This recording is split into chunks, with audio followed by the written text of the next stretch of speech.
झांसी तिरंगा सिर्फ एक झंडा नहीं है, ये भारत की एकता, विविधता और मजबूती का जीवंत प्रतीक है। हर घर तिरंगा 2025 अभियान पिछले वर्षों की शानदार सफलता को आगे बढ़ाते हुए इसमें नई ऊर्जा, रचनात्मकता और नागरिकों को राष्ट्रीय ध्वज से गहराई से व्यक्तिगत और सामुदायिक रूप से जुड़ने के अवसर प्रदान किया। अपनी शुरुआत से ही हर घर तिरंगा एक वार्षिक कार्यक्रम से आगे बढ़कर एक जन आंदोलन बन गया। पिछले कुछ वर्षों में इसने व्यस्त शहरों से लेकर दूरदराज के गांवों तक, कॉर्पोरेट कार्यालयों से लेकर स्कूलों तक, रक्षा बलों से लेकर स्वयं सहायता समूहों तक देश के हर कोने से अभूतपूर्व भागीदारी हासिल की है।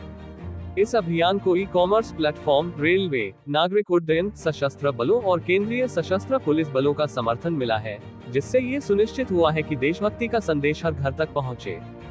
वही सरकारी कार्यालय देश की आन बान, शान और पहचान राष्ट्रीय ध्वज तिरंगे की अहमियत को भूल रहे हैं। जिस गंभीरता और सम्मान के साथ शुरू में तिरंगों को लगाया गया था, अब वो सम्मान और गंभीरता कम दिख रही है। इसके कई प्रमाण अब जगह जगह देखने को मिलने लगे हैं।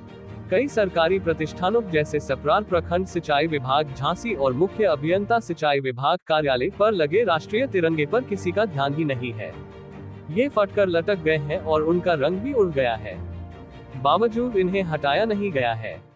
इन विभागों के जिम्मेदार अधिकारी और संस्थान ध्वज को समय समय पर उतारने, बदलने या उसका सम्मान करने की अपनी जिम्मेदारी को भूल गए हैं, जो राष्ट्रीय ध्वज संहिता का उल्लंघन है।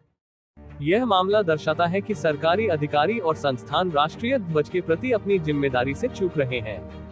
जिस गंभीरता से तिरंगा लगाया गया था, अब वह सम्मान कम हो रहा है, जो तिरंगे के अपमान का प्रतीक है। पहले तिरंगे को एक पवित्र प्रतीक माना जाता था और इसे फहराने में बहुत सावधानी और सम्मान बरता जाता था। अब ऐसा लगता है कि यह जिम्मेदार अधिकारियों के लिए एक सामान्य वस्तु बन गया है और इसे लगाने में वह पहले वाली गंभीरता और सम्मान की भावना कम हो गई है।